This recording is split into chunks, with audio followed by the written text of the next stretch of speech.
Assalamualaikum warahmatullahi wabarakatuh. Berjumpa lagi di kelas 3, tema 3, benda di sekitarku, subtema 1, aneka benda di sekitarku, pembelajaran 1 bersama Ibu Sri Eka Handayani, Guru SD Negeri 10 Sapiran, Kota Bukit Tinggi. Tujuan pembelajaran kita hari ini adalah 1. Menentukan informasi tentang benda-benda di sekitar. 2. Pengukuran panjang dengan satuan baku. 3. Alat musik ritmis. Anak-anak Ibu, sebelum kita mulai, marilah kita berdoa menurut agama dan kepercayaan masing-masing. Berdoa mulai.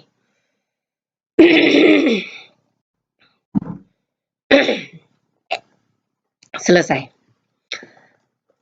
1. Menentukan informasi tentang benda-benda di sekitar. Menemukan informasi tentang benda-benda di sekitar. Anak-anak Ibu, informasi tentang benda-benda di sekitar dapat diuraikan dalam bentuk sebuah teks. Kita dapat menemukan informasi tersebut dengan cara membaca teks dengan cermat. Setelah membaca teks, kita dapat menjawab pertanyaan-pertanyaan yang diajukan.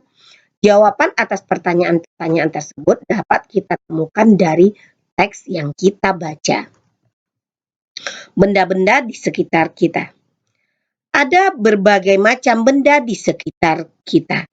Misalnya, meja, kursi, lemari, kotak pensil, tas, buku, dan botol minum.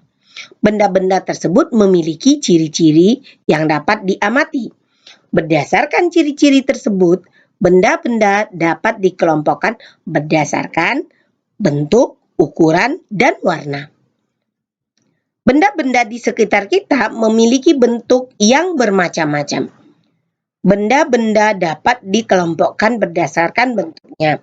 Misalnya, ada benda-benda yang berbentuk balok dan bulat. Benda-benda berbentuk balok, misalkan kotak pensil, kotak mainan, dan lemari.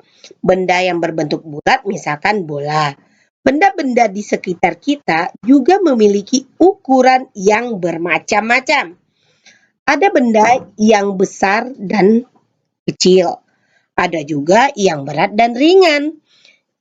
Kita dapat menentukan benda besar dan kecil dengan cara pengamatan. Setelah itu, benda-benda tersebut dibandingkan sehingga dapat ditentukan benda berukuran lebih besar, benda berukuran lebih kecil. Selain itu, kita juga dapat menentukan berat dan ringan suatu benda. Berat dan ringan dapat ditentukan dengan cara menimbang. Benda-benda di sekitar kita memiliki warna yang bermacam-macam. Ada yang berwarna merah, kuning, hijau, biru, putih, coklat, hitam, dan warna lainnya. Misalnya, pakaian seragam sekolah ada warna dan merah dan putih. Ada pakaian seragam berwarna merah, ada pakaian seragam yang berwarna putih, ada juga pakaian seragam yang berwarna coklat. Jadi warna juga bermacam-macam anak-anak. Perhatikan anak-anak Ibu. Ini benda, ini pensil berwarna hijau, ini pena atau pulpen berwarna biru. Ada penggaris putih ya, ada sampulnya berwarna orange. Ada kotak pensil hijau, ada jam, ada papan tulis, kaca, pintu, meja, kursi, buku, dan buku. Semua ini adalah benda. Benda di sini dibedakan atas ada bentuknya, warnanya. Anak-anak Ibu bisa lihat. Selanjutnya, pengukuran panjang dengan satuan benda. Pengukuran panjang dengan satuan benda. Untuk mengetahui panjang suatu benda, kita memerlukan alat ukur panjang yang sesuai. Agar tidak terjadi perbedaan hasil pengukuran, kita perlu menggunakan alat ukur panjang baku. Seperti beberapa contoh di gambar ini. Anak-anak Ibu bisa lihat. Ini penggaris. Ini adalah satuan ukur atau alat ukur baku. Ini adalah pita meter. Ini adalah meteran siku, dan ini meteran roll. Penggaris sering kita gunakan di sekolah untuk mengukur. Meter ini sering digunakan oleh ibu tukang jahit. Meteran siku sering digunakan oleh Pak Tukang, sedangkan meteran roll meter sering digunakan oleh orang yang mengukur tanah. Nah, sekarang pengukuran alat ukur tergantung beberapa panjang benda yang akan diukur dan kemudahan menggunakan. 1. Pertama, penggaris untuk mengukur benda-benda yang panjang kurang dari 1 meter. Meteran pita untuk meteran kain yang digunakan penjahit untuk mengukur kain. Meteran roll kecil digunakan untuk mengukur panjang kayu. Meteran roll kecil disebut juga dengan meteran siku. Ini meteran siku namanya ya nak. Selanjutnya meter roll besar digunakan untuk mengukur panjang tanah atau lapangan. Satuan baku hasil pengukuran panjang, misalnya meter dan sentimeter. Perhatikanlah contoh pengukuran garis untuk mengukur panjang benda berikut. Panjang penanya 9 cm. Kita 9 mm ini ya. Anak ibu bisa lihat. Oke. Panjang 9 cm ya. Jadi ini dari 0 sampai ke 9. Selanjutnya, caranya melakukan mengukur pulpen sesuai gambar di atas sebagai berikut. Letakkan salah satu ujung pulpen sejajar dengan angka 0 pada penggaris. Perhatikan angka yang sejajar di ujung pulpen lainnya. Kita bisa melihat ini angka 0, ini angka 9. Jadi 9.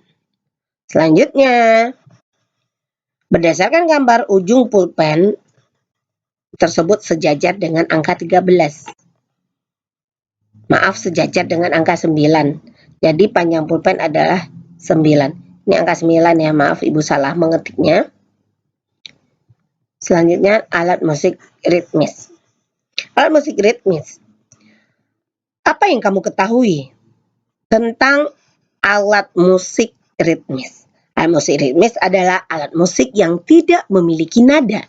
Alat musik ritmis digunakan sebagai pengiring tambahan pada lagu dan mengatur irama pada musik. Hal yang diutamakan dalam memainkan alat musik ritmis adalah ketepatan irama dan keteraturan ketukan pada lagu yang dibawa. Berbagai macam cara memainkan alat musik ritmis. Ada yang dimainkan dengan cara dipukul atau digoyang. Alat musik ritmis juga dibedakan menjadi alat musik ritmis tradisional dan alat musik ritmis modern. Contoh alat musik ritmis tradisional, gendang, tamborin, tifa. Contoh alat musik ritmis modern antara lain triangle, drum, simbal. Alat musik ritmis juga dihasilkan dari bunyi anggota tubuh, misalkan tepuk tangan, hentak kaki, tepuk paha, bersiul. Bunyi-bunyi tersebut disesuaikan dengan irama pada lagu. Alat musik ritmis, anak-anak ibu bisa lihat ada di sini triangle, ada drum, ada tamborin, ada simbal, ada marakas, ada kastangel, dan berbagai macam. Lupa subscribe, like, share. Anak-anak ibu, kita masuk kepada simbol ketukan. Anak-anak ibu, kita juga bisa menggunakan atau membunyikan alat musik dengan tangan kita. Yaitunya caranya dengan menggunakan tepuk tangan. Kalau kita menggunakan tepuk tangan, simbol ketukan itu 5 jari kuat bunyinya. Kalau 2 jari sedang, 1 jari lemah. Jadi anak-anak ibu, kuat, sedang, lemah, ikuti cara pola berikut ini. Pertama, pola 1, A kuat, M menengah, A kuat, M sedang, A kuat, M sedang. Nah, 2 jari ya. Selanjutnya pola 2. A kuat, L lemah, L lemah. A kuat, L lemah, L lemah. A kuat, L lemah, L lemah. Selanjutnya pola 3. Kuat, lemah,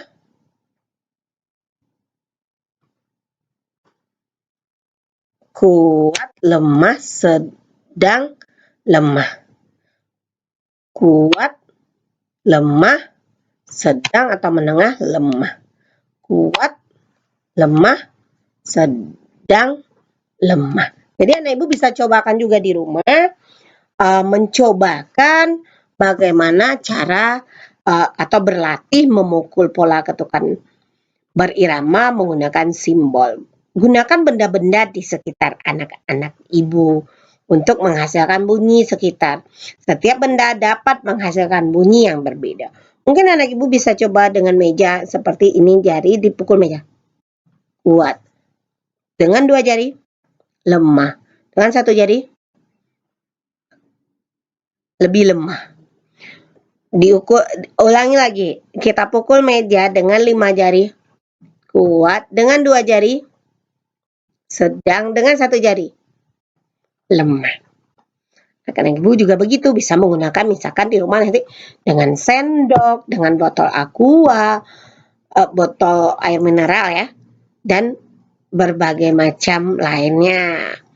Oke anak-anak ibu, sampai di situ pembelajaran dengan ibu. Terima kasih. Jangan lupa kerjakan soal-soalnya. Dengar video ini berulang-ulang kali sampai paham. Dan jangan lupa kerjakan soal, anak ibu akan langsung mendapatkan nilainya. Terima kasih. Assalamualaikum warahmatullahi wabarakatuh.